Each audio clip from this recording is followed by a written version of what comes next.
album concept hour. The album concept hour. It's the album concept hour.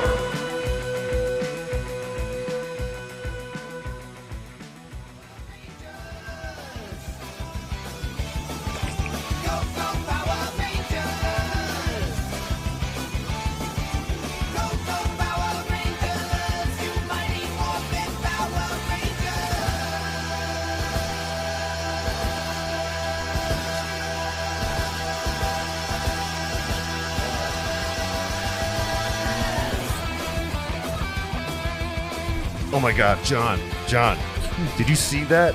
The Green Ranger's turning into the White Ranger. Can you believe that?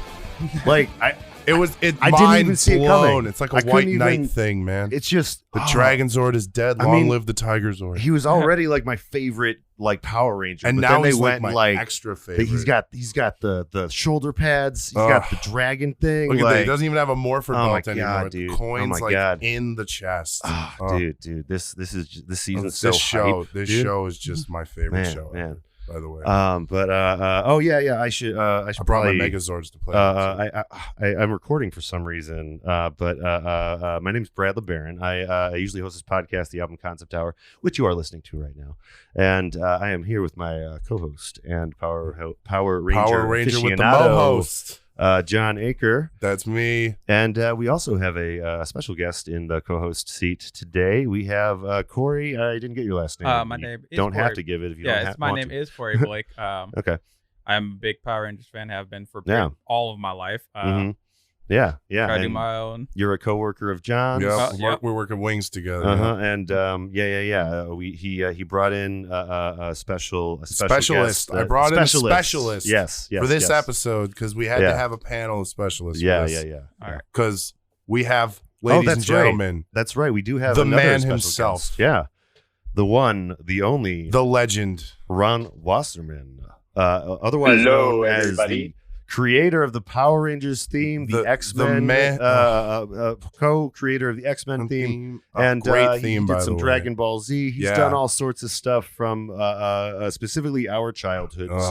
And you are a part of my childhood. Thank you so much for coming on the podcast, Ron Wasserman. Welcome. That's always weird to hear, but I understand.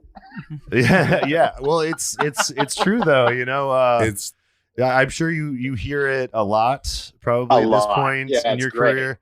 So flattering. Because you kind of you set the tone for kind of theme songs of our childhood. You know, even if it wasn't yours, for my childhood. Well, there was others that were kind of trying to approximate the kind of raw awesomeness of the Power Rangers theme.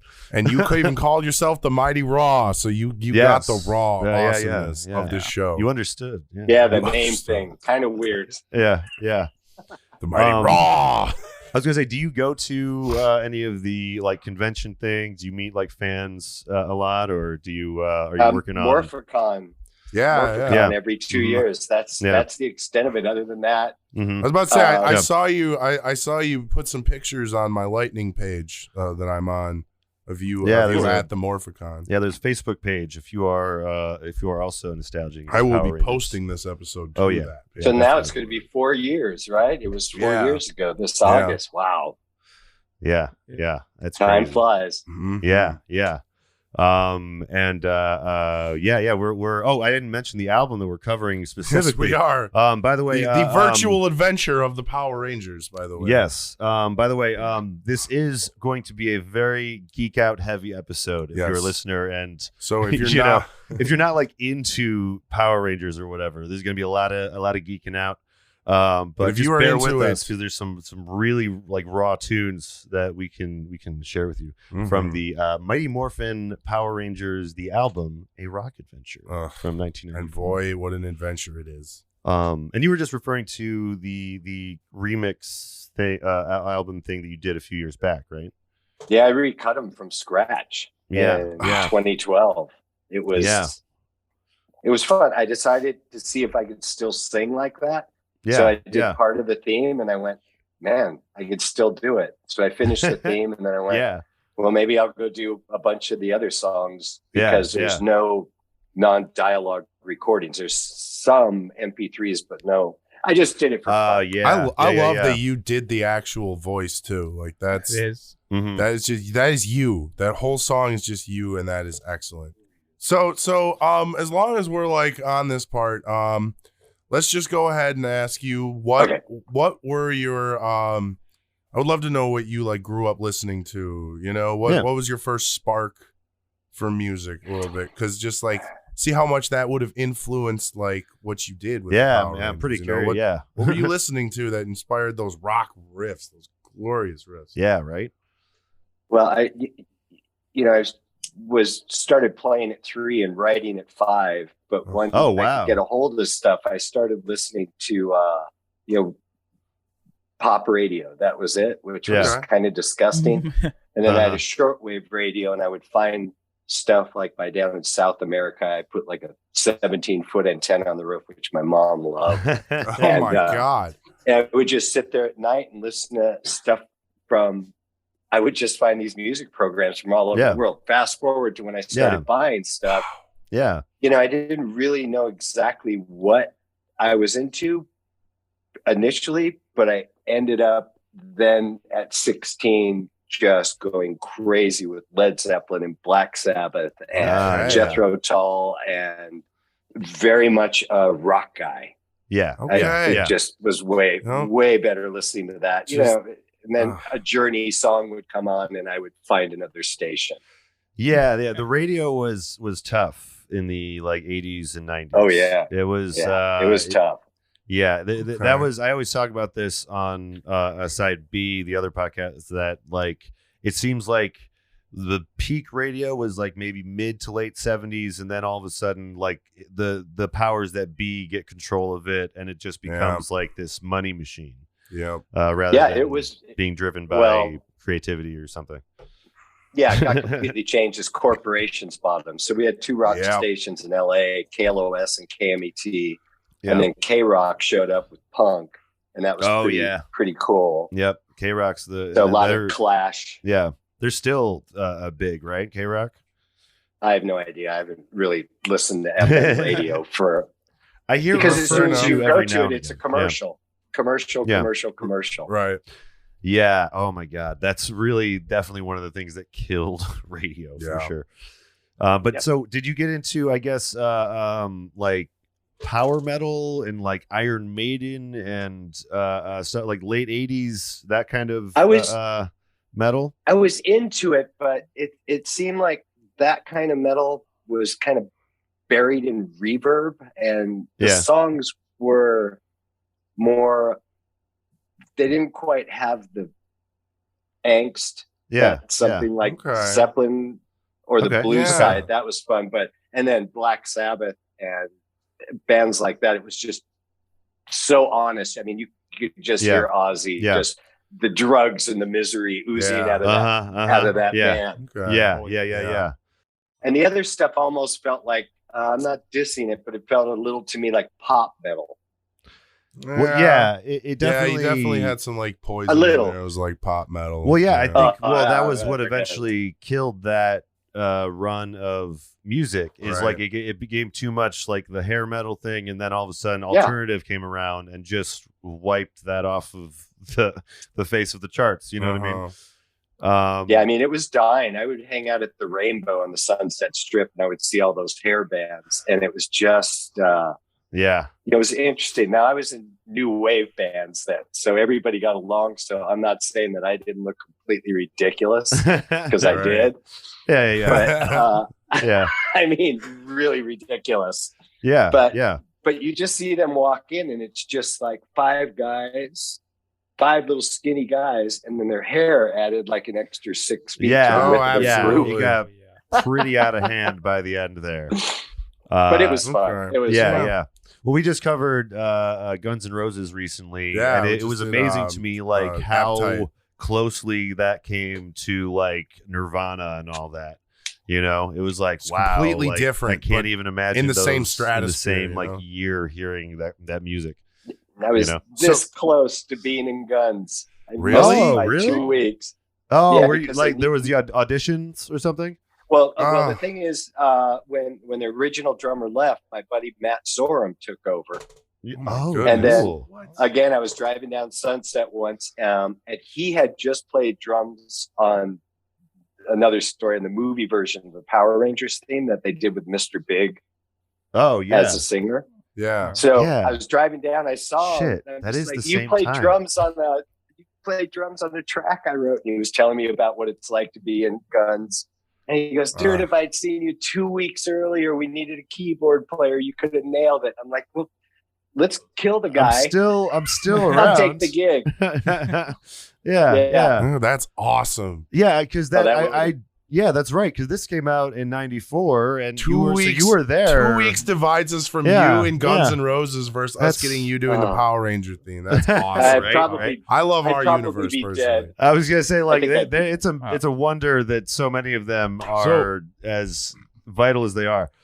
Speaking of that, though, I would love to ask you, how did you get the job to write the Power Rangers theme? How did you get the job to help write the X-Men theme? Can I ask? Well, I started, I was starving, and I got a job at Saban one night to mix for one of the composers. Yeah. And it was my first introduction into animation.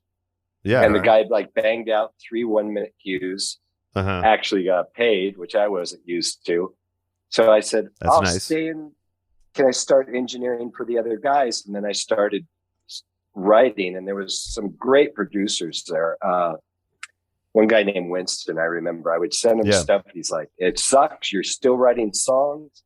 You got to break the format and learn how to do score. I never thought about themes. Yeah. Okay. And they would come to me with direct to home video stuff. Yeah. And I would, I remember doing a theme for the Three Pigs. And I mean, I'm just flying on this vocal. And it's not rock, but it's very fast and fun. And they just came back and just said, what the hell are you thinking? It should be cute. And so somebody else ended up getting it. You couldn't tone down. You couldn't tone down the rawness of your style.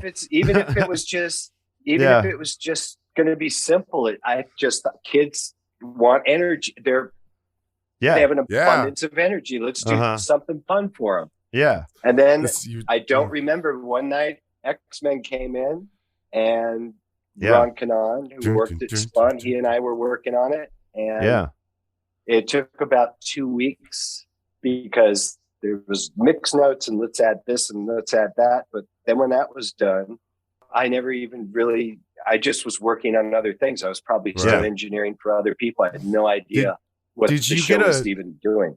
Did you get a royalty because it was in the Multiverse of Madness?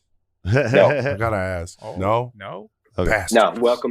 That was going to Saban was paid college. And the deal was you're getting paid hourly. You get in the business, and if you're smart, you'll leave and go do your own thing. It's the same thing how people start off with Hans Zimmer, except he keeps some of them around and gives them a percentage, and then they end up getting big films on their own. Okay. Yeah. So that makes sense. It would have been great. It would have been life-changing. But that was the deal, and I've never, turn my back on it. You do. It's what you do sometimes. I got you. But what was that? Well, is that something that you were even aware of before the movie came out, or was it something that you heard about? Your lick was in Multiverse of Madness. No, somebody shot me an email and said, "Hey, they used it. They used it when they film. Introduced because they put him in the comically large, yellow." They put him in the X-Men, the X-Men 97 version. Get up. He was in the comically large wheelchair thing, hover chair. It was a fun one. I enjoyed that one. Yeah. And then I mean, I don't. Obviously, you probably know that there's an X-Men 97 that they're kind of rebooting or whatever. I haven't heard a thing. They're going to use your theme song, Ron. That's what we're here promoting. They have to. Yeah, that's for right. Disney. That's what you're here promoting for sure. Yeah. But it's I don't know. As a fan of the series as a kid, I think it's cool that your theme is being used. But of course, I wish you'd get paid better. Wish it was different. Anyways, but I'd like to do the score. Yeah. So great. That's what I'm trying to get in contact with somebody, but it's Marvel, and that's not easy to get to those people. That's it's a big big old thing now. So anyways, you're at Saban, you're doing the X-Men theme. Oh yeah. How'd you get the Power Rangers gig then? They came in one night and said, we need a theme for this to show the Fox tomorrow. And I was working on a song with my now ex-wife with this band Fisher. And that's what I wanted to work on that night. And so they came in, and I don't remember seeing anything. They just said it's Mighty Morphin Power Rangers. I remember going Morphine and called. Like, what do you mean? Yeah, you're talking about this on the Ranger Tones thing, the interview that you did. Yeah. And I said, any ideas? And they said, well, the Bonds had a lot of luck with the word go because of Go Gadget Go, which he made. That was his first hit theme. Oh my God.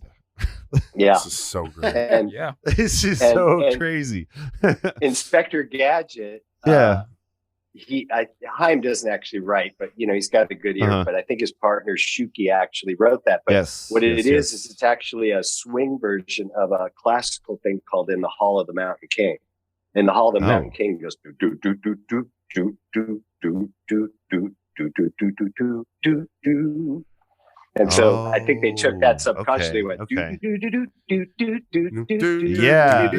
and I'm definitely more familiar with that now. Right, like that's probably taken over in the popularity, at least for our generation. Right. So I wanted to work on the song for the band, and so I literally, from the moment that the head of music walked out to finishing it, took 2.5 hours. I just remember coming up with that riff and going, "Got that." Doing those drum parts, putting in the triplets, and the original theme only had Go Go Power Rangers, You Mighty Morphin Power. There was no real lyrics to write. So you wrote the lyrics after you watched some of the show, then? For the long version? For the long version. They said we want a long version. Yeah, I was already scoring the show, but they said we want a long version, and I just went, cool. I mean, that's so cool. Actually, I was gonna say then. Why don't we listen to the first track, and we'll have more questions for you as we go on. Just roll right into it. Cool. But this first track is part of the long version of the Power Rangers theme, and here it is, about 30 seconds of this one. They've got the ability to morph and to even up the score. No one can ever take them down. The power lies on their side. Go, go, Power Rangers! I still cite. I still Uh-huh. cite to this day that Power Rangers is why I fell so easily in love with rock music. Mm-hmm. It's just like it's right good, there. Good, yeah. I'm showing my nephews my collection the other day, and they're like, "Mom says we can't watch the show until we're 9 or 10," and I was like, "Weak." I was watching that when I was like 5. Yeah, that whole show. I was like doing karate kicks and chopping stuff. Right? Yeah, and my sister was like, that can't have that right now, and I was just like, weak. Me and my brother were doing it too, man. I kicked my brother's tooth out of his mouth one time. That's awesome. Yeah, dude. I did a spinning kick. I didn't even know I could do it. I was just like, whoa, I should not do that again. Watching too much Power Rangers, man. It's awesome. Yeah. Gets you hyped. Gets you real hyped. Goddamn hyped. Your poor brother. It's okay. He's okay he's a better man. Yeah. Shout out to Kevin. That's my little brother Kevin. That's what the Power Rangers taught us. Sorry. By the way, I do not regret having seen it at that age. Mm-hmm. Looking back. Oh yeah, I mean, come on. It's like it's fine, but I guess by today's standards, I don't know. It's a little more violent, maybe, but I don't know. It's not that violent. Listen, we got the watered down Power version, Rangers, all right? guys. Super Sentai was bloody and killing people. So yeah. I think your sister could show them. Yeah, I know. Yeah, I remember once I ended up having to score this direct-to-home video again, Pinocchio, and it was Japanese footage. No, it was Italian Italian footage that Saban had bought. And they had to stretch it out a bit because in the original story, and in this Italian cartoon for kids, they take Pinocchio and they nail him to a cross and they light him on fire. Wow. Oh, God. Whoa. Wow. Well, and apparently that's in the original story. It happens. Of course at one it is. Point. Wow. Well, you got to remember, all Disney stories have a much crueler past. So yeah. Most of them, at least. There's a lot of them that are from, but just horrifying tales of children being. Anyways, yeah. I would love to talk about your stuff. lyrics. Scary in this stuff song, for sure. You know, okay, because I love your lyrics. Very much so. Like they've got the ability to morph that should even up the score. You know, you really just feel the emotion you're putting into that. I don't know if you were, but you. I was sitting in a deli and wrote them. I was having dinner in a deli and just sat there, and I just was. You just power really and force. We have to have power and force. That sounds strong. That's so cool. Yeah. And I remember getting stuck on the first line of the second verse for a bit. No one still remember. Is that the one where the second line is like, they know to use their only weapons for defense? Like, because that's a really odd line. Like I was gonna mention that. That's an odd changeover. But it's good. It's setting you up for like they have the power of the world. Like they know they have the fate of the world is lying in their hands. They know to never use their powers or anything but for defense or something like that. Yeah, you got to be, you're trying to teach a lesson here because the heat was already getting turned up. That's on the show. True. That's taught true. Me so many lessons. This was like we were saying, a noble hero. Well, like we were just alluding to, like it's changed a little bit, as far as what some parents will allow their kids to see. I know, it's weird. It's weird. just also, I mean, it's also like TV's not just geared towards like little boys now; it's geared towards everyone. Right. So there's still some of that out there. It's just it's not the main thing.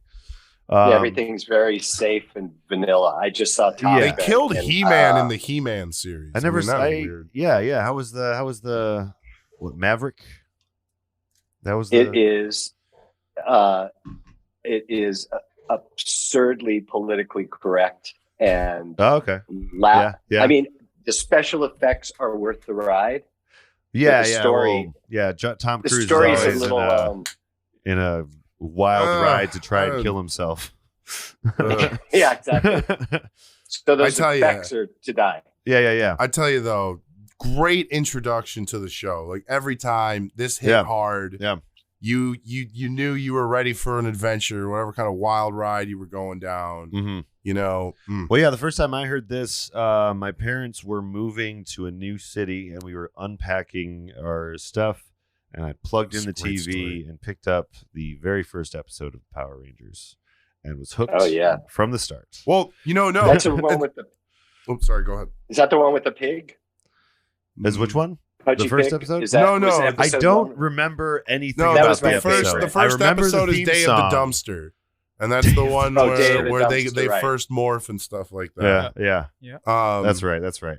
Yeah. I just remember. I mostly though remember the theme song. Like that's what sticks the most throughout the years, and even through like 3 seasons. I haven't watched in 3 so seasons long, on a miniseries, where it's basically the same thing. Yeah, but the White Ranger song pops in my head every now and again, just randomly. Oh you know yeah. what I mean? I was gonna. Yeah, that would definitely not fly these days. Yeah. No. Well, yeah. That would not work now. A few season 1 things that have been heavily remarked upon. We don't need to get into. But I was going to ask, how many songs did they order for the series? Like, did they order all of these songs, or were some of these you made for just because you had the creative juices? No, flowing? they said they want another song. Do it while you score the show. You score the show. And it was commercial and do a version for Haim's cousin's bar mitzvah. So say go. Billy, do that tonight and just bang the stuff out. I mean, it's just and then do some stuff for X-Men. So somewhere out there, Sweet Valley High. So somewhere out there, there's recordings that people have of your own varied versions of those? I'm sure they went straight to the trash. Oh my God! Trash. I hope someone saved something. I hope that it's one of those resurfaces at some point. That'd be amazing. But that's wow. So did you then just write like a bunch of them and like be like, hey, I have all of this. And were you watching the series while you were like writing some of these songs? Well, I had a score on average about 9 minutes of the. Yeah. At first, I scored probably the first 20 episodes to build the library for the music editor. Yeah. Then it got to the point where they'd say, score whatever you feel needs to be scored. Yeah. And the music editor will fill in. And I knew the show so well. I'm like, oh, he can music edit. That's awesome. I got a score. And just fly through that and just kind of blasted through that. The songs, they would say we needed a song. Yeah. I would just work on a song. So it started, I think Fight was the first one, then Combat. Oh. Okay, so it was kind of like periodical, like throughout the run of the show, like as needed. I would deliver it and go, and great Fight song, and that's the last I would hear about it. Yeah. It's actually the next track. Oh wow, look at that. So this next clip is from Fight. These are the same clip. Here's Fight.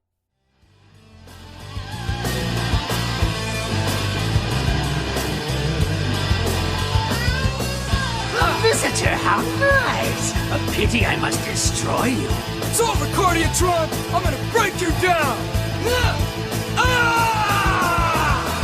We'll come running to your side. We will protect you from your fright. All of us are on your side. We'll take them down. Yeah, that was the fun one. Oh, yeah. Well, every time I hear this song, I just see them like doing flips and like kicking putties. Just full. This is like by the time Jason's they like fighting the monster. They know how to use their Zords and powers and yeah. stuff, so they're like confident in their abilities. Like, yeah. One thing I love listening back to all of this is just how well it fits the what they hired you for. It fits the a tone of what the show needed.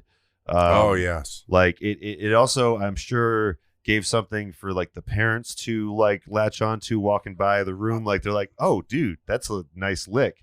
So I don't think that's what they were thinking, but I don't think that's. I'm with Ron on this one. Well, yeah. Like once after I kicked my brother's tooth out, they probably weren't as thrilled. It wasn't, but it wasn't that. But it was like I stand by the message you put in these songs. I know they're simple for kids songs, but you put some really good like lyrics. Well, were there really good messages in these lyrics coming out of that? Were there? Sorry, go ahead. None of them were really written for the show. I was writing stuff about what was going on in my life. That's so cool. I mean, Go Green, something like Go Green Ranger Go. Obviously, that's for the show, but stuff like Fight, Combat, everything. It's all about kind of my experience at Saban. A lot of it. Okay.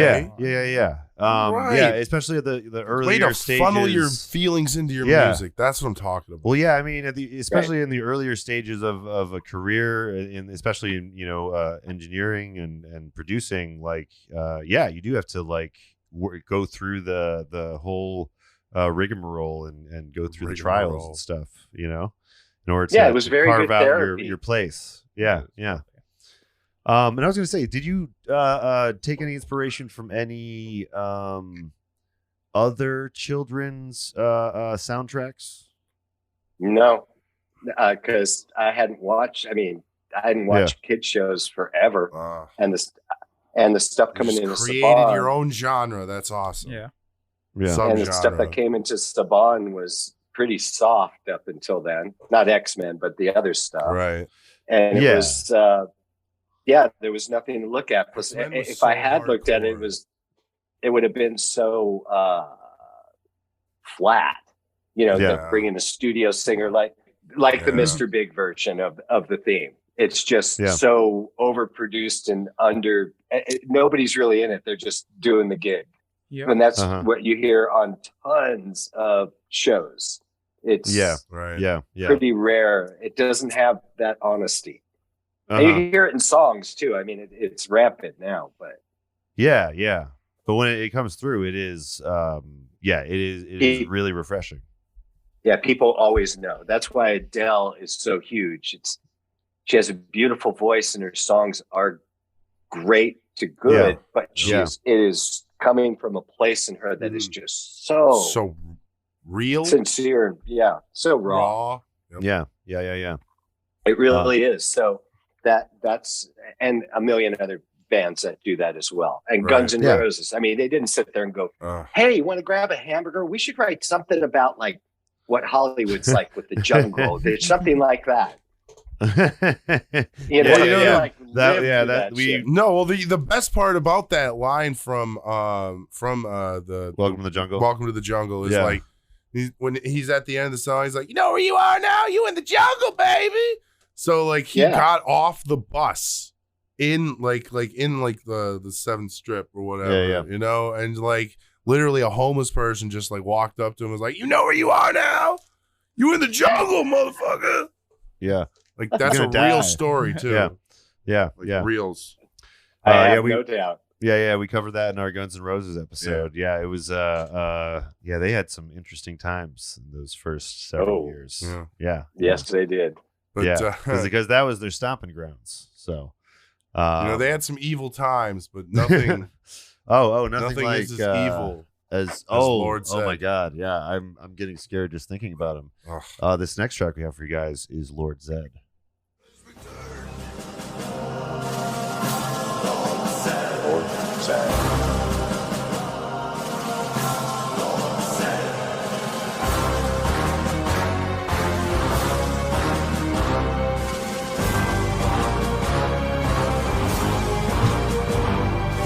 I am Lord Zedd, Emperor of all I see.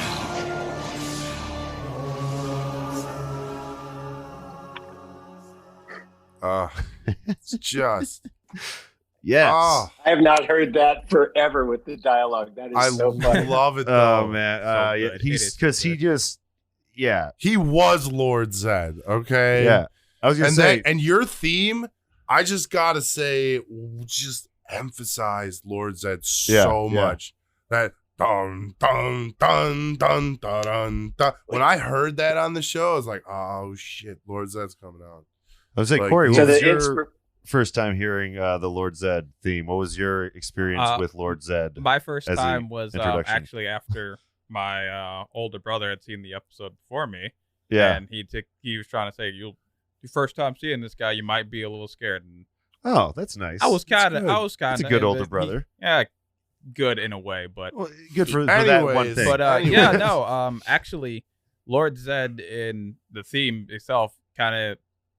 I loved looking at it. I was like, this is a cool looking villain. His theme is amazing, by the way. Yeah, commanding. Amazing.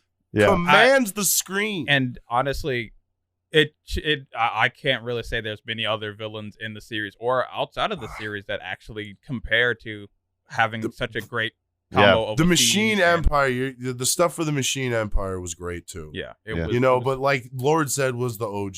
It was much better than your Rita stuff. Not saying that your Rita stuff wasn't great too. Rita was great. Rita was like just all your stuff matched up with what you were doing very well. Yeah. Rita was just wild in so many ways. But yeah, when Lord Zedd got into the picture, it was perfect. It was dark. Yeah, I was gonna say, did you take inspiration maybe from other villains like because the bum bum bum, it's Darth Vader.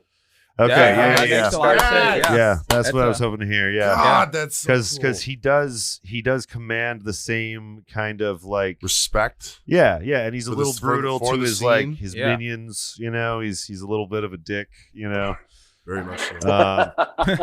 But he's just so physically imposing, especially for if you're a kid watching it. If you're an adult watching by, you might be like, oh yeah, that's a guy in a suit.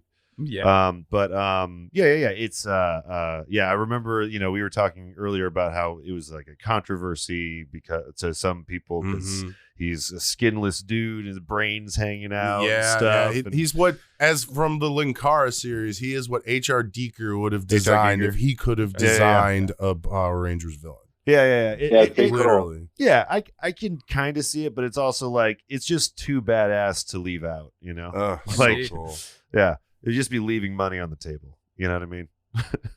But that was a big character for us as kids and stuff, and the theme song when he came in was just it probably helped solidify him very early on for the kids. I remember finding that brass sample and just saying, I'm set. I've got it. I've got this.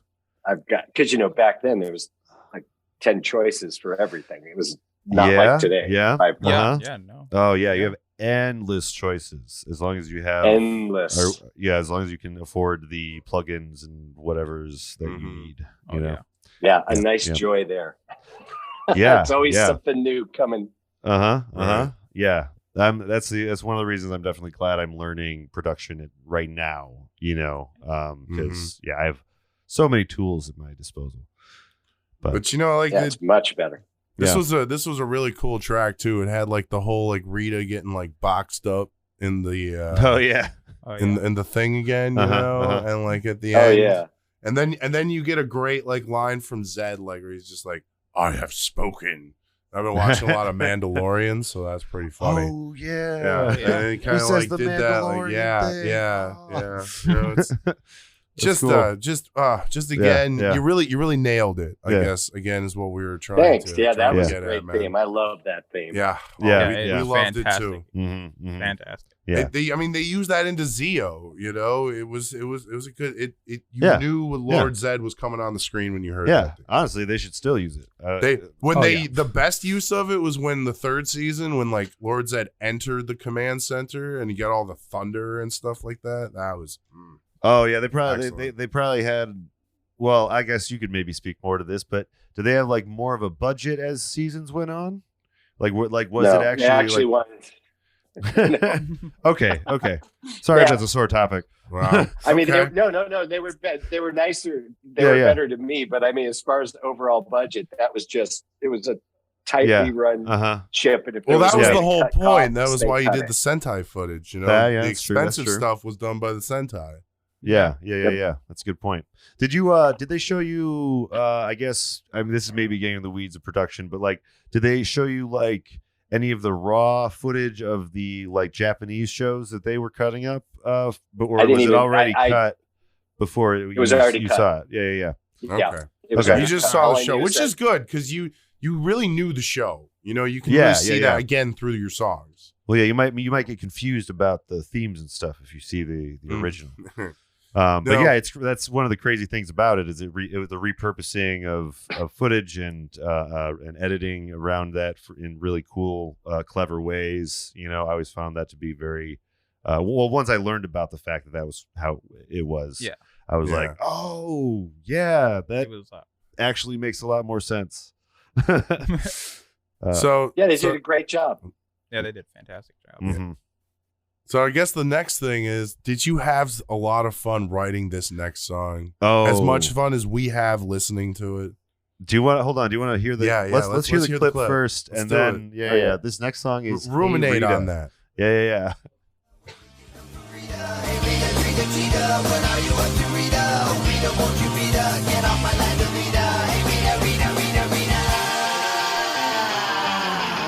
The Power Rangers you could not defeat. The Lord Zedd, he put on the heat. He shrank you down, put you in a trash can, and now you float around space, yelling at him. You won't get away with it! I'm so glad we got the rap in that. Yes. That is such a weird. I've literally not heard that since I finished it and mixed it. I've not listened to that. Oh, part. wow. That is a trip. Oh my God. That is. Yeah, it was fun. It's such a great song, though. Yeah, I don't know. Did you have fun writing Rita, Pita, and Senorita all in the same breath? Oh, yeah. So fun. I did. There's an episode called Rita Pita in the third season. Just want to make a note of that. Oh. Probably took that from your line. Anyways. Yeah, probably. Yeah. That's funny. But so like, what is the story for this one though? Like, yeah, what's the like? Is this for an episode? Inquiring or like, minds need to know. Because I feel like I never heard this in the show. Is that right? Or was it that? I don't know. Okay. Well, I was gonna say you didn't. We didn't watch every episode like we did. You got paid for it either way. Yeah, it was. Yeah. But it's so good. Like, it's such a good track. I was thinking. I think it was. Your rap is amazing. Yeah. Thank you. But yeah, the Offspring, Red Hot Chili Peppers, though, that's kind of what I was thinking as some of the inspiration or feeling of the song. Like this could be in like Crazy Taxi. Like, I don't know if you guys played Crazy Taxi. I played. Yeah, this would fit right in. This with would fit some of those Offspring tracks. Mm-hmm. Yeah. Totally. I just think she was such a freak. I came. Go ahead. Yeah. No. Go ahead. Yeah. I think she was such a whack job. Yeah. And there was no way to write a rock thing for her. So the thing was to come up with a quirky ass groove. Yeah. And just call her Rita. And I think there was this gal that worked in music. Her name was Rita. We were friends. All of us are friends. Oh, and I'm sure I was probably always going, "Hey, Rita" to her. So it's probably where it came Get off from. my Lamborghini. Yeah. There's so much good stuff, it's just so much. You're having so much fun making. Yeah, this that one's fun. You know. Yeah. You know, and sorry, what? I was going. That one is super fun. Yeah. You know what else is fun is your Bulk and Skull stuff. Oh yeah, that's very very fun. Well, he's probably. Yeah. I mean, you probably just got like clips of those guys. Wait. Did you make the theme for? Didn't we get that? The Bulk and Skull theme? I forgot. Yeah. I don't know if we did get that. Did we get that? I don't know if we did. Oh. What did you use to record that? It's like it's burning. It's burning within me. I would like to know. It's a drum loop, and then I used a skinny guy. And I used a tuba for him, and I used this scrawny little muted guitar sound for him. And then I just had this tuba, this drum loop under it that I would just trigger because the drum loop repeats because they're never on that long. Yeah, so they have their and you just do that thing. Yeah. So it was all of a sudden easy. It's like a black and white film for a second. You know, I always loved it. I always loved it so much because it always like reminded me of what they were. Like they were like a Three Stooges kind of like very really just like the bumblers of the series, but they're always like there, and that little was just perfect for them, and it was used for them no matter what kind of scheme they were getting into for whatever reason, God bless bless Bulk and Skull. Well, I remember the only original cast members to make it from day one. That's true. Countdown to destruction. That is very true. Yeah. Although, like by the end, I started to worry about them near the end of the series because I was like, man, these guys are still very dumb. Like they need to. They need to make some having to latch growth. on to somebody else that would like making money. Yeah. Like they need to. It's been like years, guys. And then please. freaking Skull doesn't get up for to go up into space when Phenomenus and Bulk go back up into the Lost Galaxy thing. You know? Just bad. Anyways. They were great, bless, great though. people. Great they almost had their own series, but unfortunately it didn't work. I mean, that close. Oh, so did you get to? That was the whole monkey thing, some of right? them then, like during the recording process, did you get to meet some of the cast members? No, I only met the first 5 Power Rangers.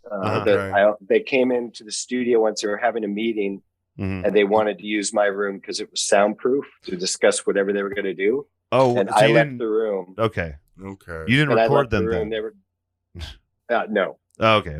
But they definitely recorded those ayahs like in a studio. Yeah, right? That's what I was wondering about. But sorry, what you were saying? That's after dialogue review. Yeah, right. Those sounds come from a different studio, ADR studio. Okay. And then and then Amy Jo Johnson wanted to sing a song one night, and she came in, and it just didn't happen. I can't remember if we were doing it for the show or it's something that I was just doing. Yeah, like she wants to record a song, go record her. But it was the night just didn't work out. This night just didn't work out. He was having a bad night. Yeah. That was the end of that. That's how it goes sometimes in the studio. Yeah. But yeah, they couldn't care. They could not have cared less about what I did. Well, guess what? We do care, okay? And there's more people that care than not. I see so many videos that use your theme for like punching, morphing videos. It's great. Yeah. You know, they work crazy hours, so I bet. Run down pretty quickly. Yeah. They didn't have time to check in. Well, the guy that put Austin St. John said that like he could have made as much work and flipping patties at like McDonald's as he did working. Oh no! Yeah, he could have as a Power Ranger. You know, he would have. That's pretty sad. Well, because they weren't a union production, so yeah. Huh. And now he'll probably be flipping patties in the wrong place. With what that guy's going through. God damn. Let's not talk about that. We need to keep dreaming about the heroes that they were. Oh yeah, you want to think back to when Jason was a hero. Yeah, hero we keep dreaming of a world. All right. Okay, yeah. So this next track is "We Need a Hero." Yeah.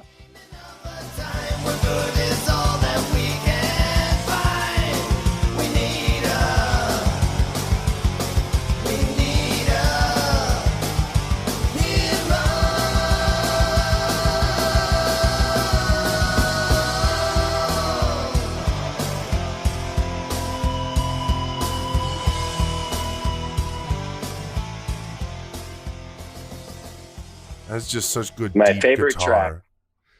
Oh yeah, yeah. This one rocks. This one rocks so. It's real hard. grit. Like it's got a really gritty intro.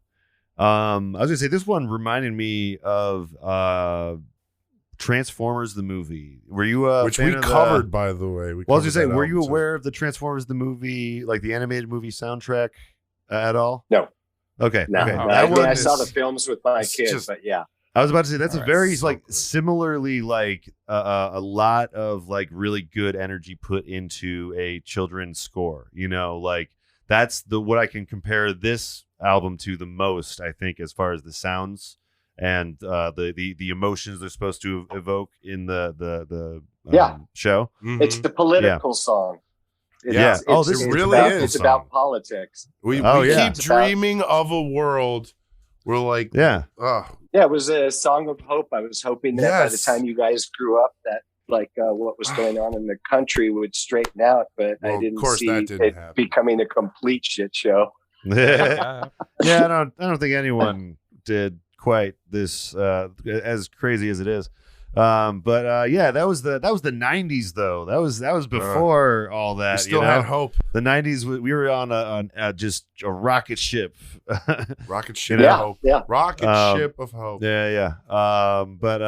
It's it all ended when Zordon died. Yes, right. And then George W. Bush got elected. That's where it changed. After that. When Zordon passed. Zordon died and all hope went away. He eliminated all the villains, and now we have to deal with what's left, though. I was gonna say, this one also I think influenced. Well, I think your sound also influenced like the Digimon the movie soundtrack. That's another great children's soundtrack score. Yeah. There's actually Linkara makes a note of that in one of the original series that there's a theme that's used for Myotismon, and he's just like, I don't know. It's not that I don't like the track, but every time I hear it, I keep thinking Myotismon's going to come in from Digimon, you know? So. But that was Saban. Digimon was Saban. Yeah, absolutely. Right? Absolutely. So that's right. It all comes and goes, you know? It all comes together. It's great. They'd come to him with Pokemon, and he passed on it. Oh no. Well, you know what? Actually, it's probably good that he passed because then we wouldn't get the Pokemon theme. I do love the Pokemon, which is glorious. It's just glorious. Yeah, it's great. No shade at all. It is. Yeah. I wanna be good ass theme. Yeah, it's great. It's great. Yeah, if it wasn't the Pokemon stuff, like you could put that in a Rocky movie or whatever. You know what I mean? It's just totally. It's so hype. But still, I like what he did eventually with the Digimon rap. You know, if he was involved with that, you know, he definitely escalated at some point. The show did very well. Yeah. I had nothing to do with it, but it was fun. Yeah, you did a that lot was of another great one I was really into at the time was Digimon. Yeah. No, yeah, absolutely. Yeah, it was fun. Yeah. You did a lot of great noodling in this song, though, Ron. I Yeah. want to say Thank you. You know, Yeah. I've listened to this album like 3 times in the last week.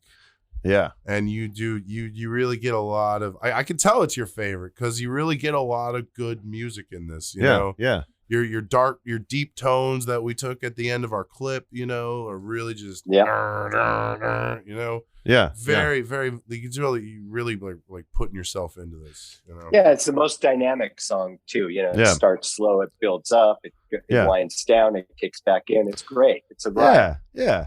Like I mean, I think some of these, you know, in a different world could be repurposed into other things too, other shows. You know what I mean? Oh. Like this on its own, for instance, could be a theme song for a show to itself, you know, and it would work. But I was gonna say, going off of what John was saying about your, you know, kind of noodling and you know, nice score in this track.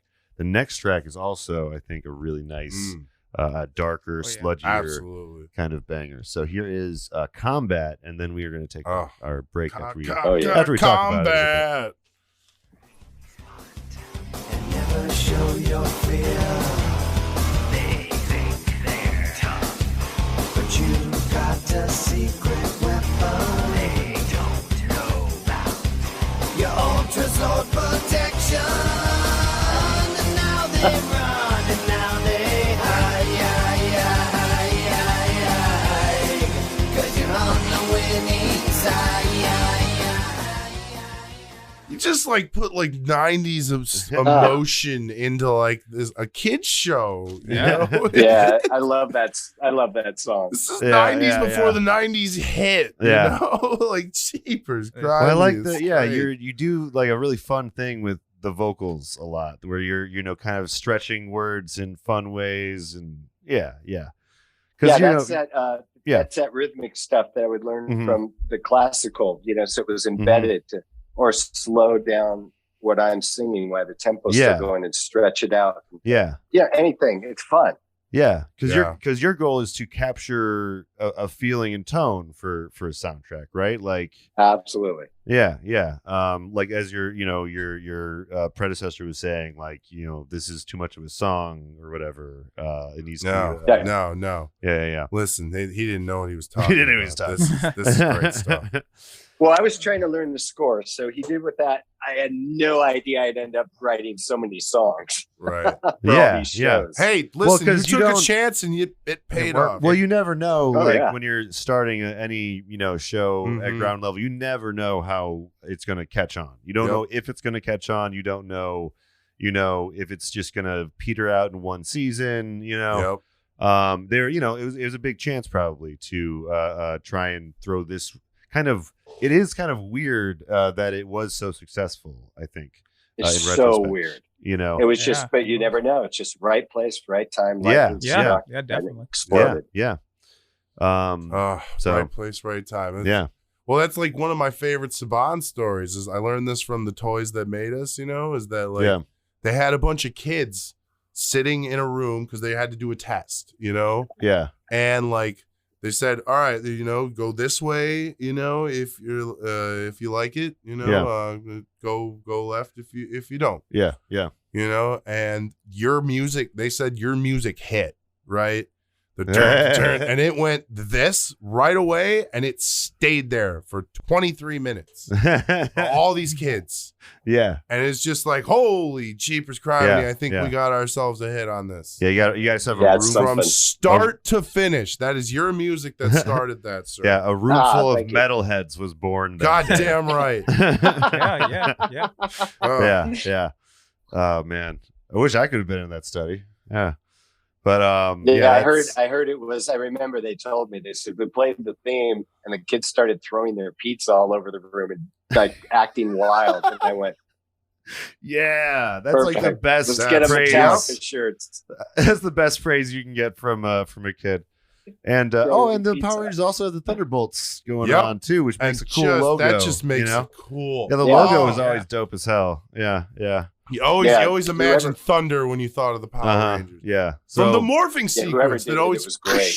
Yeah, it was a really cool, just creative endeavor all around. To put it out. was it was because it was pulled from so many properties, literally. Yeah. You know. Sorry. Well, I was just gonna say, do you guys want to take a quick break though before we get on to the green? When we get back, we're getting to the Green Ranger. Damn go. God. Okay, cool. God, go. Back in a minute. Dragon Zord, man. Back in a minute.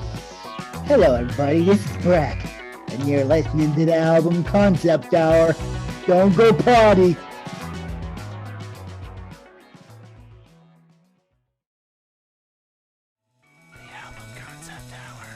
Yeah, we're under these very restrictive things here. You can water your lawn 3 times a week for 5 minutes each, which is fine. And people who are filling their pools. I have a friend that got a pool.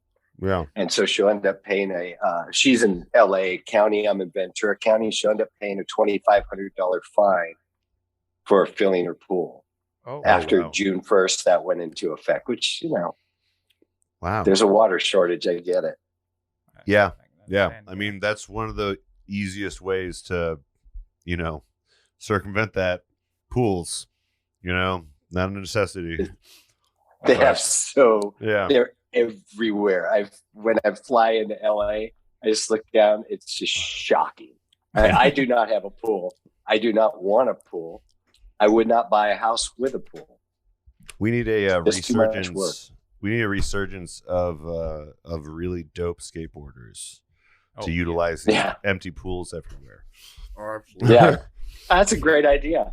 Yeah, man. Someone in LA should fucking film a movie about that, like right now. Like this is the best time to do it. Yeah, it is. Yeah. It'd be a silly thing. All right. I'm back. Yeah. You guys want to get right back into it? Yeah, let's go Green Ranger. Let's go Green Ranger back into the podcast. Go. So this next track we have for Dragon you guys, Power, guys is Go Green Ranger Go. But you will be all alone against them, Tommy. Give me this chance. I can handle them. Very well then, and let the power protect you. All right, it's Morphin time. Dragon Sword. Go, Green Ranger, go. Go, Green Ranger. See, like, just my, I love Tommy was my favorite Ranger all time, obviously. So it's just, love this track. Well, I think this song when he came on the show, it created a big riff, I remember, with the other actors. Oh, I bet it yeah. Were they always planning? Were they always planning on having? Okay, sorry. I think in the Japanese footage, they ended up, there was a Green Ranger, and they said, we gotta get somebody to be a Green Ranger. It's like, otherwise these scenes are gonna be awkward. Well, it's funny because it's like the same thing that happened here happened in Japan in the sense of like the Green Ranger's popularity. Like that's why they had this whole thing where he was like in the show he was like dead, but like not dead. Like he could only come out to like save the day because like that's why all the scenes with him are like badass. Yes, saving because the day he just every comes time. in to save the day. The other Rangers do all the legwork. And they're like, we need Tommy and the Dragon Sword. That explains so many. That explains so many things. Yeah, actually. God bless Linkara. Gotta watch Linkara, everybody. If you're listening to this episode and you're this deep, you're a fan of the show. This deep, watch Linkara at least seasons 1 through 6. Yeah. He said he messaged you a couple of times about some stuff. We like to call it the Wasserman factor, and it does make the show better. Ooh, it does make the show better. Oh yeah, coined by Linkara. Linkara. That's good. Yeah. Indeed. I'm gonna send this episode. I'll take it. Yeah. That's what shows It's are missing great. these days. The Wasserman factor. Well, like a with any Wikipedia luck, page. Sometimes, somehow, some way, somebody will want to rock again. Dude, right? Absolutely. Right, You taught us all at an early age, man. You ingrained this Well, I was gonna say in my 6-year-old skull. I don't know if you've been following King Gizzard and the Lizard Wizard, a newer band that's been growing lately, but they are rock and they are good. So if you want some inspiration, I'm going to make a note. Yeah, if we want some inspiration from some newer, there is like it's starting to kind of come back a little bit, but it's all in Australia. All the good shit right now is in Australia. While we're doing plugs, you should listen to our show too. We have like 130 episodes. We got a lot of episodes. I'm sure there's something on there. Yeah. Like. Well, yeah, if you're listening to this, you probably listen to the Digimon movie soundtrack, Transformers movie soundtrack. So that was so much fun. Cool. You're like actually. What's fun about this episode is you're actually like our culmination of like kids themed like that's true. We albums because we've done like we've done before this. We did the Transformers movie. That's a good point. We did the Digimon movie. I didn't think about that, but this is kind of and now we're doing the Power Rangers theme song with the man that did it. You know, Thanks. The man behind the Wasserman factor of my childhood. That's right. Anyways, but speaking about the culmination of your childhood, Corey, when was the first time you heard this one? The Green Ranger song. Yeah. What kind of experience was? Well, I guess the whole Green Ranger, White Ranger, like saga or whatever. And interestingly enough, against everybody else that I knew at the time, I didn't actually like Tommy when he first showed up. I thought that was kind of going to ruin how everything went. Apparently, it did backstage, but you know, but no, the first time I was just pretty much just sitting there. It was another episode to watch, and generally speaking, I loved the theme. I just didn't like the character. Yeah. I thought it was kind fair of enough. But and then eventually he becomes the main guy. The main guy, and ends up as one of my favorites after time. But well, you know, that was actually like for me, that was like one of the best parts of the changeovers to Zeo was him getting a Red Ranger spot, and you're just kind of like, well, he's been the leader of the team for the last season and a half. You know, it's good that he's like the official leader now. At least, you know, the color matches the rank. You know, yeah. We do have. Have you heard the remix of the song that has all of your intros up to like In Space? Someone did a remix. Somebody told me about it. I haven't heard it yet. Would you like to? Oh yes, I have it right here. Let's do it. This is a remix by Mina to VSS Visoji. You have to send this link to her. Yeah. There's going to be a link in the description. That's great. But pick a simpler name. Yeah, it's their like username or something. I don't know. But this is themes up to In Space.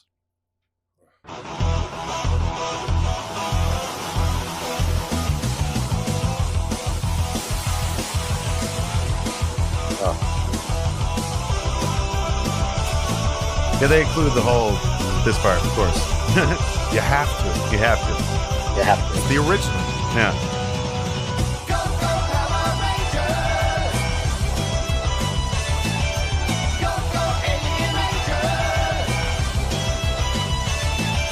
Go, go, Alien Rangers! Mighty Morphin Power Rangers! Higher they can soar! Fire up for more!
That's cool. That was great. Wow. Right?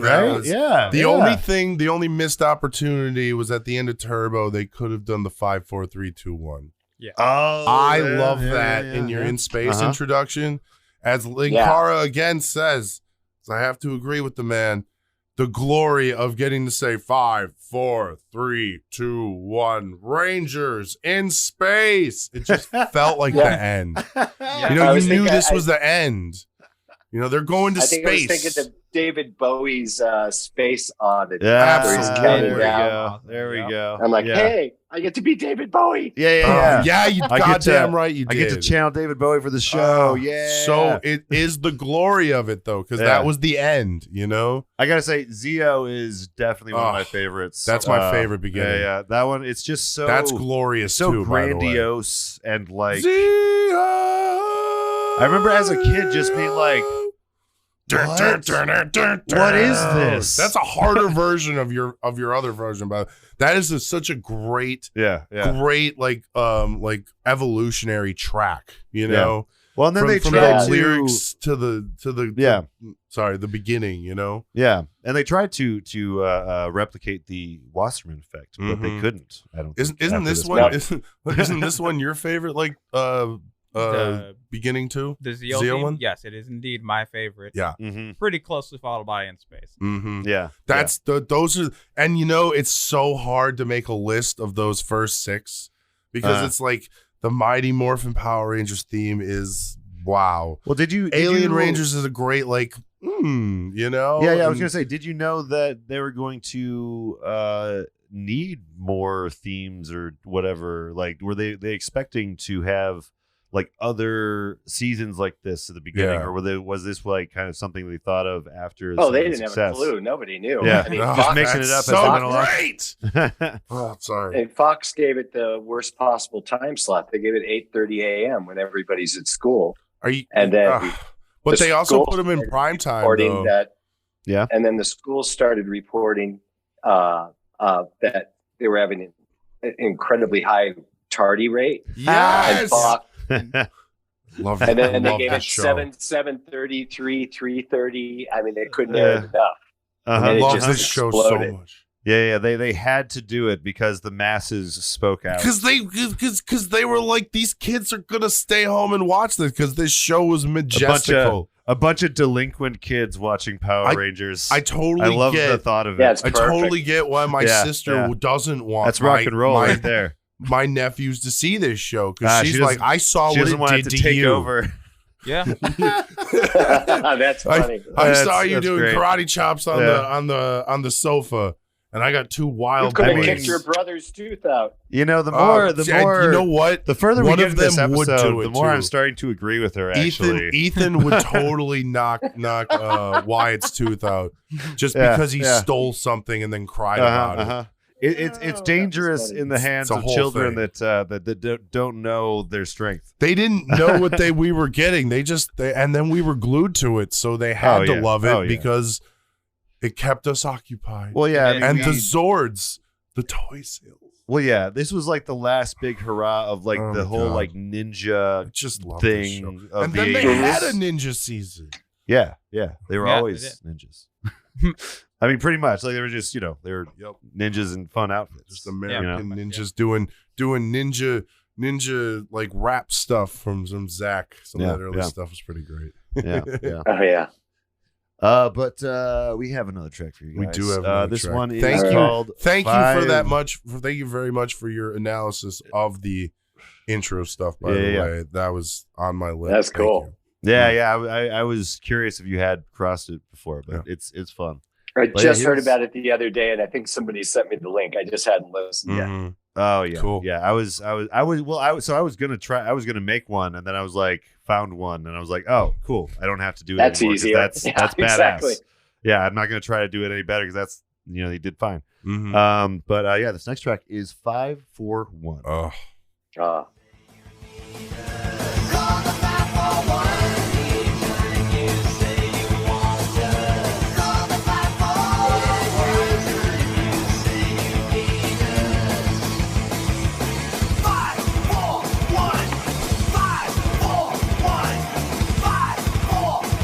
5, 4, 1, go! Now the beat turns.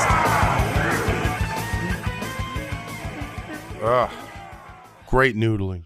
Yeah. That is crazy. That is the craziest bridge in that thing because the drums stay 4/4 and the guitar we did like 5/4. It's just insane. It's so hard to find. I did it to confuse people. Yeah. Okay. That's so cool because I always thought 5-4-1, like 5-4-1. That's the Power Rangers. But it was double meaning. It was from all for one, one for all. The three I knew it. Yeah. Well, because so cool. that was a big thing. So cool. That movie was real fresh right then too. Oh, absolutely. Yeah, it was. Yep. That was a good Musketeers movie, man. But 5-4-1, man. Like I didn't realize it was 5-4 though. That's cool. And again, that I agree. That whole fill into the bridge is just great. So the thing is, in the whole album.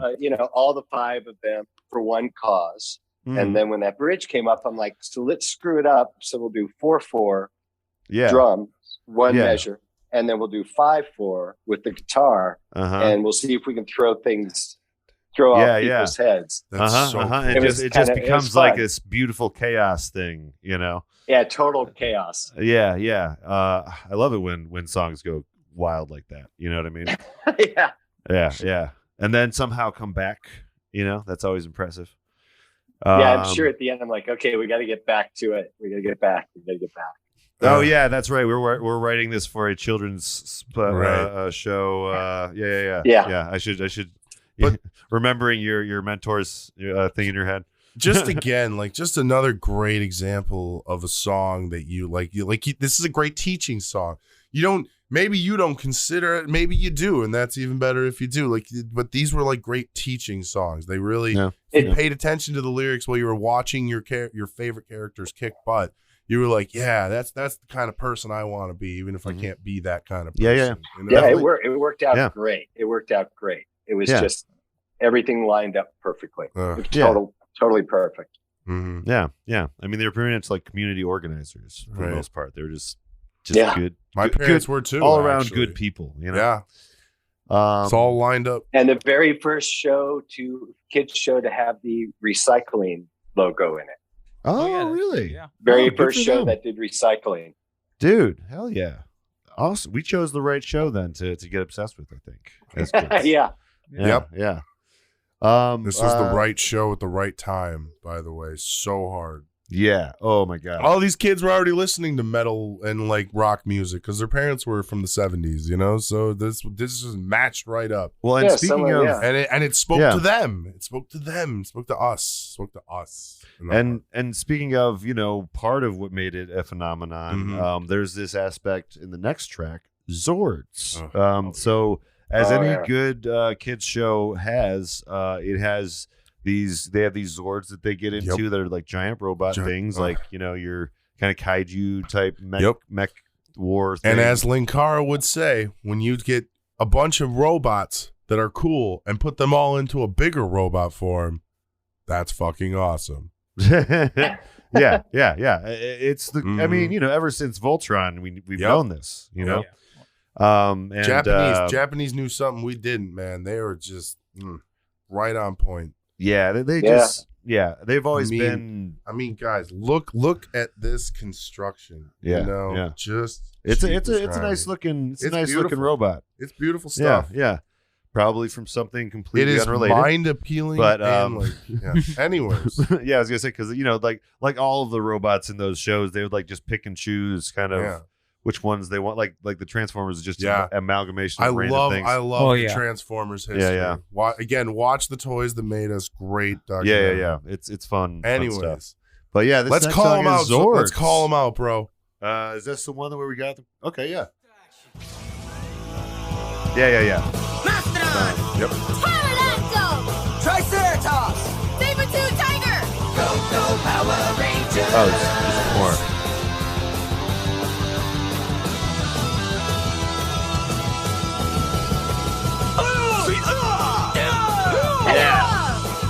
Hey, look, it's attacking. Hey, look, it's attacking. You know, this really just I love that loop so much. This really just brings us back though to that this is a virtual adventure album, you know. This you are supposed to be experiencing what the Rangers are going through. We're the concept actually. I forgot that we're the album concept hour. We are the album concept hour. That is the concept going on. It wasn't supposed to have any dialogue on it. Yeah, you can tell it's a conglomeration of different episodes. Well, the new version you're saying doesn't have any of that. It's just the music. No, it had to be done then because the White House, Gore and Tipper Gore and Al Gore thought the music was too violent, so it changed what I had to write. And they came in one night because Haim Saban was. All the Clinton, you guys had fundraisers were at his house. So all the Clinton fundraisers were at Haim's house, and then I remember the head of music came in. He goes, "You're not going to believe this, but you're not going to believe this, but they want you to cool it on the music. So no more minor chords, no more words like fighter combat. And we're going to take the rock album, and we're going to give you, we'll give you." Just digital audio tapes. That's start pulling down. I'm so sorry that happened to you, but I gotta say that's how it had to be. I gotta say, that's ended up being a story album instead of just music. Well, no, that's it. Oh, man, that's so wild to me. I'm sorry you didn't get your dream, my friend. I'm sorry. It was fine. I just remember but going, like, all right, I'll throw dialogue and all that. I gotta say, I love the final product. I didn't know how far that Tipper Gore stuff. I didn't know it went to like kids shows like that. That far, because like that's a completely insane proposition. The music itself was too violent is just the dumbest thing. Remember, there was all these lawsuits against metal bands. I know. Quiet Riot and whatnot. So. Right. And they just wanted to avoid any more trouble, and they were blaming their violent kids on Power Ranger music. Is that part of why Zeo is more like tamed down? I mean, it's because it's not like it's less like intense and meaningful, but it's definitely less metal, I guess. Yeah, it's more like down. It's more metallic metal. You really fit the Empire, the robot empire, and those last songs, they sound more uplifting, but they were angst in a different way. Like "I Will Win," and I forgot the other. "Cross My Line" is a great example. It's all major. It sounds uplifting, but it's really not. Can I say I love your theme for the in Turbo, the piranha. The piranha monsters. They got a funny face. They smell. They you really just went after them.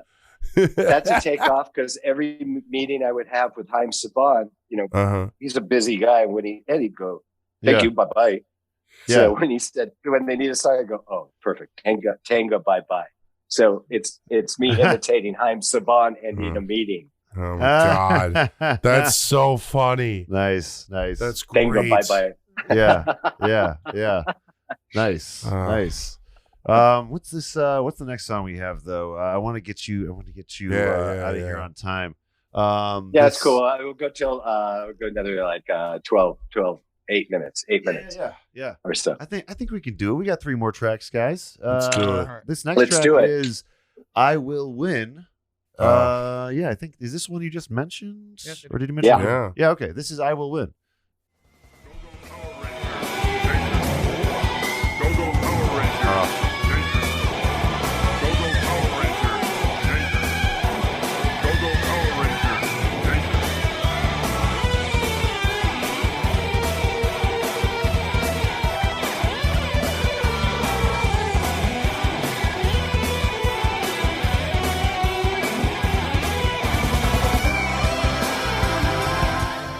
It's just so much thrash. Yeah. Oh, so great. I think that was maybe the second to last, I think it may have been the last song I wrote.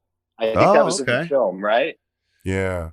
Oh, yeah. Yeah. Yeah. So I wrote that about not getting the film, getting kind of screwed out of doing that film. bastards. So this is your like personal those bastards. Yeah. Yeah. Well, guess what? No one considers that film to be part of continuity, anyways. So screw that. Yeah, that's it would have been cool. I mean, I scored part of it. I almost had it. Fox loved it, but then I got kicked out of it. Oh, they went with someone in the studio. Wanted more poppy sound or some shit bullshit. No. The studio wanted it was just me, a studio. But, okay. Yeah, Saban didn't want my name on it, and the studio said we'll put Wasserman's name on it. He said, well, then he's not doing it, and that was crossed my line. So I will win, and then I think crossed my line. That was it. Yeah. That's the appropriate response to that. I wasn't angry. It was just okay. This is my time to move on. Yeah. Like you wanted to literally make a name for yourself. You know what I mean? Like that's not too much to ask for. I don't think, especially and it was on good terms. I kept working with him. I did Dragonball Z at home. It was all. That's one I didn't know either. I didn't recognize or realize till I looked at your Wikipedia. But I was also a big Dragon Ball Z fan. So. All the fighting, you were just right in our childhood. You're just like buried deep. Super lucky. Well, I'm glad we found you because this is pretty cool. This is going. And it sounds like a great path to take. You know, because you can keep on producing and making different things for different TV projects and it was insanity for 25 years. It was great. Yeah. I mean, it still goes on, but it was insane for 25 years straight. And then the music industry just completely changed during the 2000s or whatever. But this is actually like a really good song that like sums up like the Power Rangers very well. You know, like because at the end of almost every episode, I will win. You know. Yeah. Again, you're really just summing up how much you know the show. You know, we know you're intimate with the show. You know, I was deep in it back then. Yeah. Mm-hmm. That was a big deal. It was a rising phenomenon. You know. This next thing, we have is the TV version of the Power Rangers theme. You guys want to hear that one more time before? One more time, we'll talk quick, and then we'll get on. Yeah, I was gonna say we don't need to talk about it too much because we've already heard it a few times, but we'll go into that and then right into the White Ranger Tiger Power. Perfect. Yeah. All right, we did it! Congratulations, Power Rangers. Victory is yours. You have gone far beyond the call of duty and saved your world from a terrible fate. The world is very lucky to have you, and so am I. Power Rangers!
I gotta ask, what did you think about the drum fill bit that Alacrity did for your theme? We added like a little like space where there was a drum fill. We just stopped and there was a drum fill. Oh, what in the my old band's theme? That was great.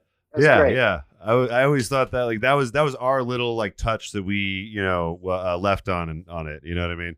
It's such a trip to listen, listening intensely to those drums. It's just, Oh yeah. I had like 2 or 3 snares. It's just one level, but it works so well. So good. Yeah. So good. It fits really, really well. And again, bringing us back to the concept, this is the end of the episode.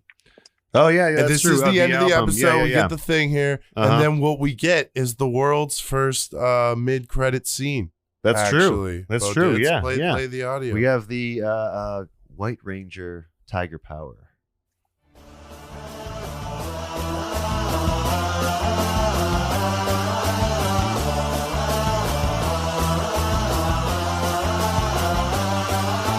White Ranger Tiger Power, White Ranger Tiger Power, White Ranger Tiger Power, White Ranger Tiger Power. Go White Ranger, go White Ranger, go White Ranger. Yeah. The go does work. You know, I get what Saban's talking about with the go thing. The go Like, thing, the go thing worked. Yeah. It does. Yeah. It still works. It's in just about every season of Power Rangers. Yeah, Has and a I go thing. never realized it until we were talking about it today. But yeah, it's all over the place, and it does work. It's all over. It's like, you should have renamed the company Go Power Rangers. Yeah, right. Yeah. They I was a kid. Yeah, I screamed that. Totally. Yeah. It works. And again, as the ending to the album too, because what was alluding, but they couldn't put in there was that like a lot of the Piranha's Head stuff is destroying the Zords and them getting the Thunder Zords. So it's supposed to be like an ending of the Power Rangers and that's the picture. The Thunder Zords and the White Tiger Zord and like the whole change that's coming the next season. Well, because this in '94, this would be between seasons, right? Yeah, here? this would be right between when the that's why the whole Lord Zedd stuff was like new too. I think. But Am I wrong? Ron, was this between the first and second season that this came out, or I can't remember what I did yesterday. No, to be honest with you. Okay. To be honest with you, it was just so overwhelming. Yeah. So just imagine that you're working on the show and you're doing 8 or 10 hours a night. Yeah. And tomorrow you've got to do that again, and the next day, and the next day. I was doing about 70 or 80 hours a week at Saban. So it's hard for me to keep everything in sequence. Yeah. But I definitely have moments I remember. Your brain's just trying to keep up with all of this stuff.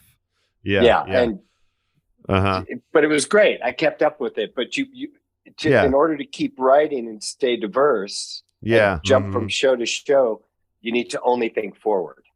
Yeah, that's true. Yeah. Just about the next project. Just so we know, what did you all do for Saban? Can you give us like a little list? You think you just did music, like? Well, I mean, you did music, but like for what shows? I mean, like did you do like the some of the other Super Sentai stuff, or like not Super Sentai stuff? VR Troopers. VR. So X-Men, VR Troopers, Power Rangers, Sweet Valley High. Okay. Oh yeah. Dragonball Z. Okay. And literally, I was the only composer. Once things kicked in from X-Men on. So from 92 until around September 95, I was the only composer. That's awesome, dude. You did such a great job with that music. Thank you. Again, very metal. Very metal of you. Yeah.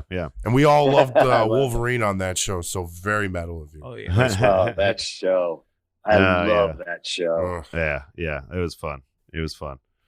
But what'd you think of the end of the album there? I thought it was, like I said, this entire album was still probably one of my favorites, and can listen to it over and over again without any real. It's a fun episode experience. I wasn't sure what to expect actually diving into it because it's been a long time since I've heard this stuff too, and it was at such a high level. I was just like, this is every bit as cool as I remember it being. Right, absolutely. Every time I get chills, I need you to know that, Ron. Every time I get chills. Look, there's times it gets me. I think it was a couple weeks ago. I was in the car, Apple Music. I'm like, play Ron Wasserman, which sounds very selfish, absolutely. but and up came. No, you did it though. Yeah, every now and again. I just blasted it. It sounds pretty damn good. So I just want to let you know again, I'm the one that originally reached out to you, so I want to thank you from the bottom of my heart thank for you being so on much. the Well, show. thank you for reaching out. It's been a ton. Yeah. No, now I'm going to choke. Great. Tell your it's been friends. A lot of fun.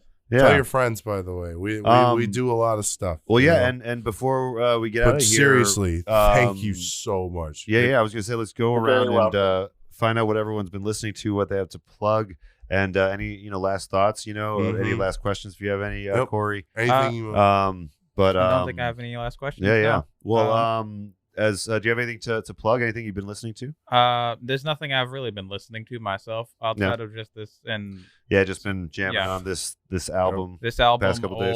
old metal, And to plug anything else, I do stream on Twitch, but that's pretty much it. Oh yeah, what is your stream on Twitch? Twitch is twitch.tv/NeoAlphard is my name. Okay, and cool. I try to stream more frequently nowadays, but sometimes can't get it in. So. Yeah. That's acceptable, man. And we'll be putting a link in the description for that. Yeah, absolutely. And then I'm gonna skip myself today. You guys know what I'm plugging. John, what are you listening to? What do you got plugged? Man, Ron, I've been listening to your album all week, man. Other than the regular stuff I listen to at work. Yeah. And actually, my speaker's been down, so I've just been listening to a lot of 101.5 like rock. Yeah. But like otherwise, man, I've been watching Power Rangers, listening to your stuff. I appreciate all of it. Oh, well, thank seriously, I am the one that wrote you the nerdy letter, and I appreciate you for not like. And then I wrote you a nerdy letter. Thank you. Then sound like you said dirty letter. Oh no, I mean that's. And I hope the Power Rangers could do some but... kind of 30th anniversary special. Oh, that's right. Yeah, they're good in the 30s. I'm the one that brought the Megazords like today just to set the ambiance. That would be for the fun. whole thing. That would be fun. Like bring you back. You made all my nerdy dreams come true. Yeah, and I thank you very much. This has been a wonderful experience. And for doing and I hope podcast, you had a good time too. We open the floor to you. What are you listening to lately? What do you have to plug?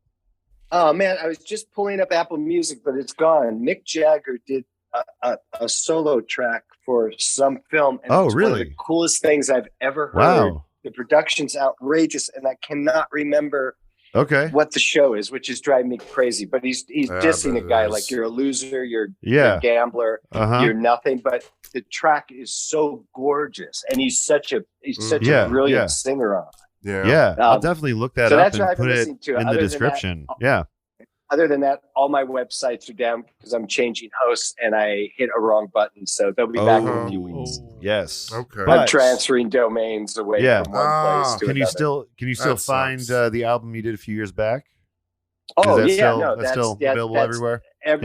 Every music outlet, but the website for Power Rangers Redux is dead right now. Yeah. Sometimes you got to change domains. I went to a new host and I screwed up. It's my fault. Well, by the time, if you say a few days, by the time you're listening to this, then maybe you'll be back up. Just go check, see if it's going. Definitely go listen to the redux of what you just heard, and see what you think of it. I know that's what I'm going to do after this. Thank you again so much, Ron, for being on. It's been a pleasure. Guys. No, seriously. Hey, quick question. Well, did you want to ask him to do a thing? Yeah. Well, let me close out the podcast quick. Thank you all for listening to the Album Concept Hour. We'll be back next week. The Album Concept Hour is Brad LeBaron, Dave Gallagher, John Aker, and Jake the Snake Foster. Special thanks to King Gizzard and the Lizard Wizard for the theme music.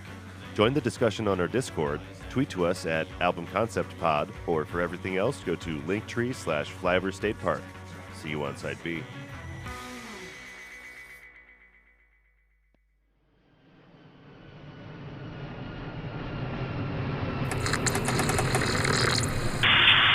This is Flyover State Park. You are clear to land.